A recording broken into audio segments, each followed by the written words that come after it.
the honourable member for Warringah. Thank you, Mr Deputy Speaker. Well, it's only a few days since the world's leading IPCC scientists said that we are now expecting the world's temperature to rise to at least 2.5 degrees and announced their despair at the lack of progress being made by world leaders. On the same day of those dire predictions of an over 2.5-degree world was being reported, the irony was that the government announced its gas strategy to accelerate new fossil fuel projects in this country and lock in gas and fossil fuels to well beyond 2050. The International Energy Agency, scientists, constituents of mine in Warringah and many around Australia, and quite frankly anyone with common sense knows, if the aim is to reach net zero and limit warming to 1.5 degrees, we must not have any new coal or gas projects. So it's in that context that I consider today this bill for the Net Zero Economy Agency.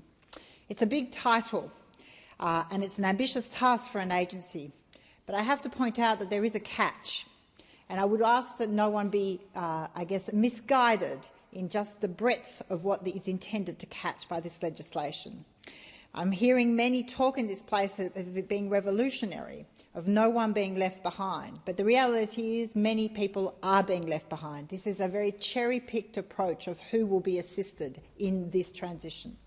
So the bill aims to coordinate Australia's orderly transition to net zero and introduce a long-overdue support framework to transition coal and gas-fired power station workers. I repeat, it will only assist to transition coal and gas-fired power station workers, no other workers of other industries, only those relating to coal and gas-fired power stations. Very niche, as Australia transitions away from fossil fuel-generated energy. So it's very limited as to which workers it is in fact designed to assist. One of the bill's objectives, to support workers in emissions-intensive industries to access new employment, is not supported by the bill's operational provisions.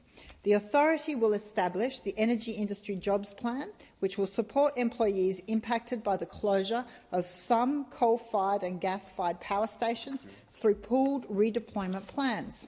But this support is narrow. It not only excludes many trade-exposed industries, but permanently locks them out in the way it's been drafted. And the frustration is we have been engaging with the Minister and the Government in trying to have amendments that would properly reflect the intention and many of the speeches in this place from Government, but they are refusing to amend the legislation to actually give it this genuine purpose. At the moment, it only focuses on coal and gas-fired power station workers and their directly associated coal mines, and it ignores every other coal mine, LNG plant and other trade-exposed industries.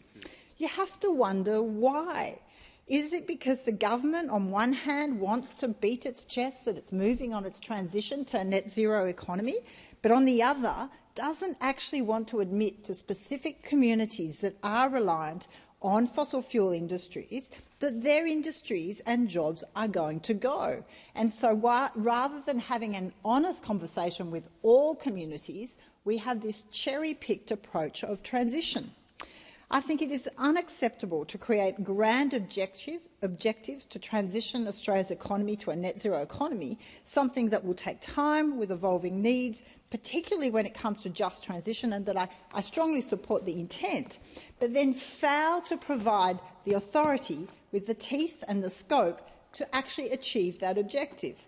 The government's position is to focus on industries that have defined closure timelines, as is the case for coal-fired power stations.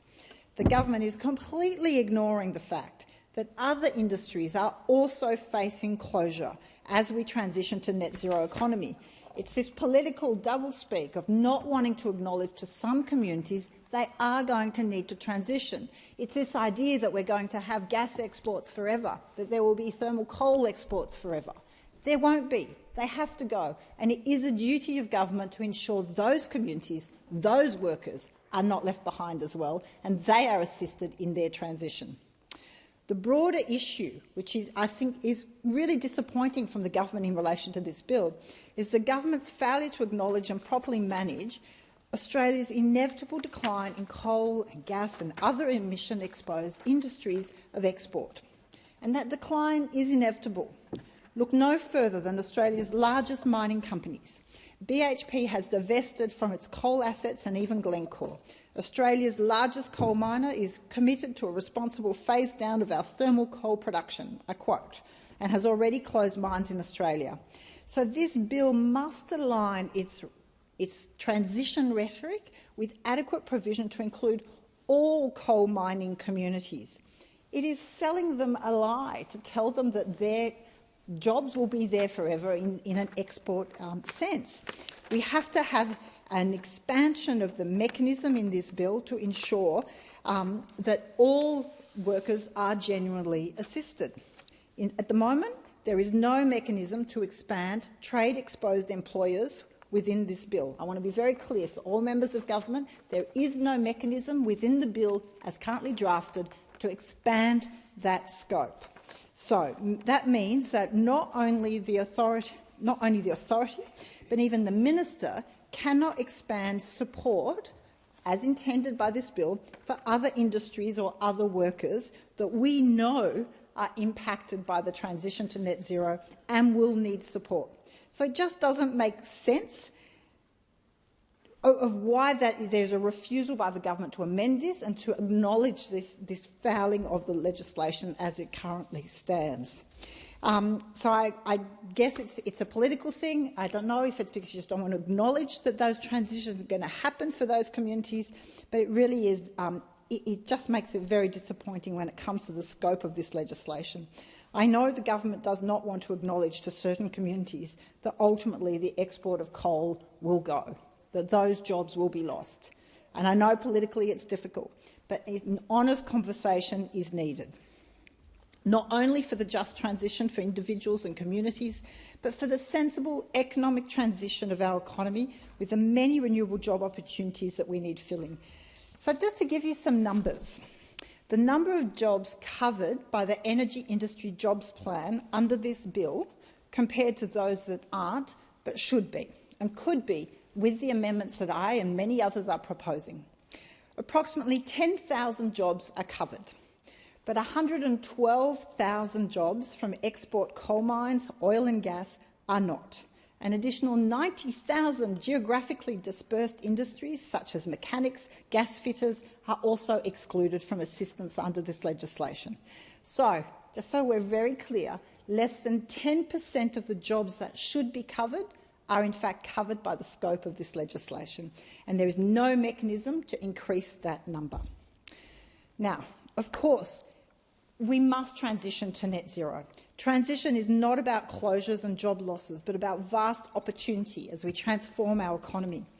In Warringah, people are ready for Australia to ride that clean energy wave with policies, and I support the government on its Future Made in Australia policy and commitment.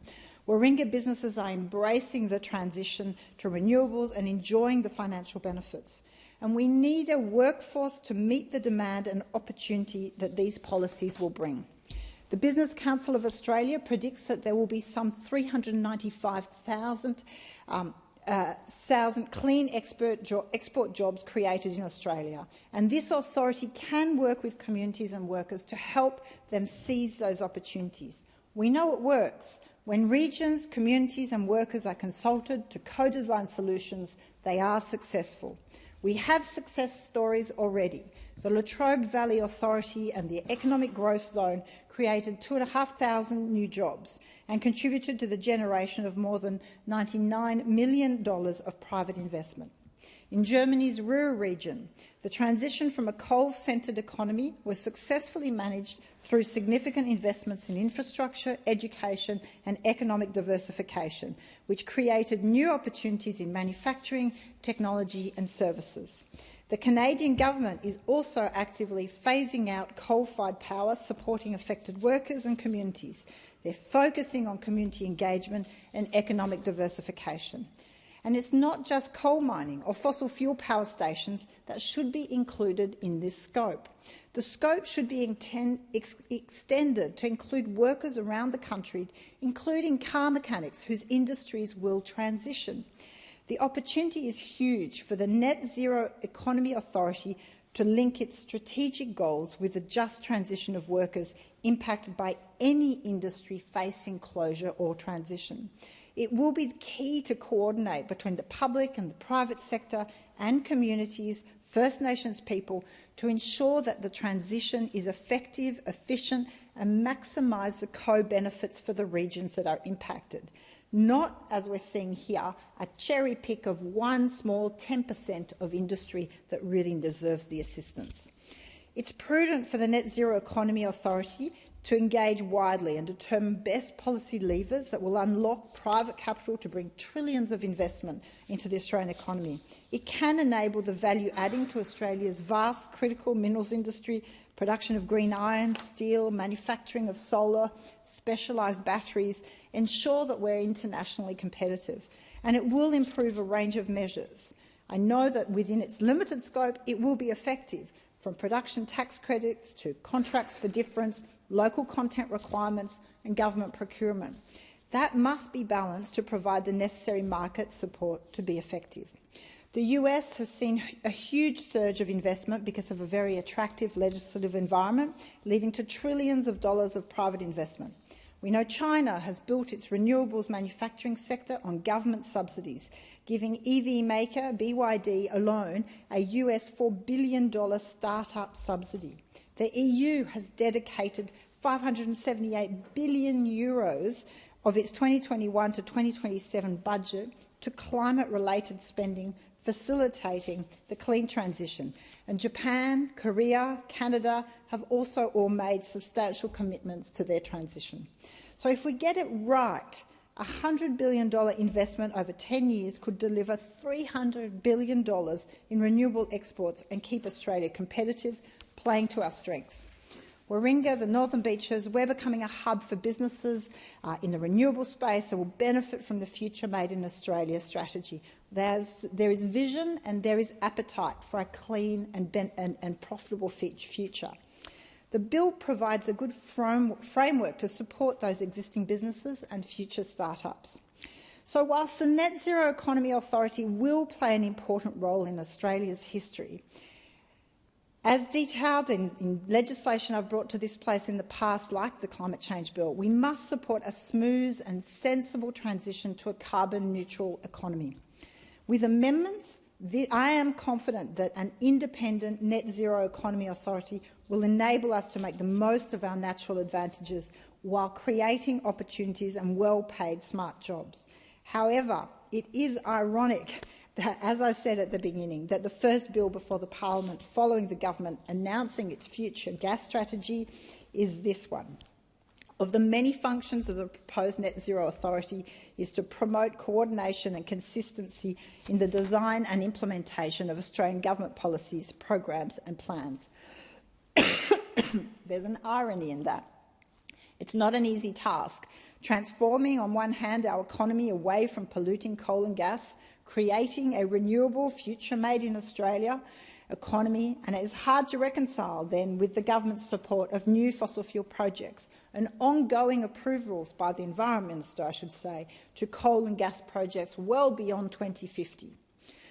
Ensuring we maximise the opportunities of net zero requires coordination and consistency in the government's policies. You can't have it both ways. It requires engagement across the economy with the private and public sector, communities, First Nations groups and unions. The Net Zero Economy Authority will ensure that Australia's transition is orderly for some workers.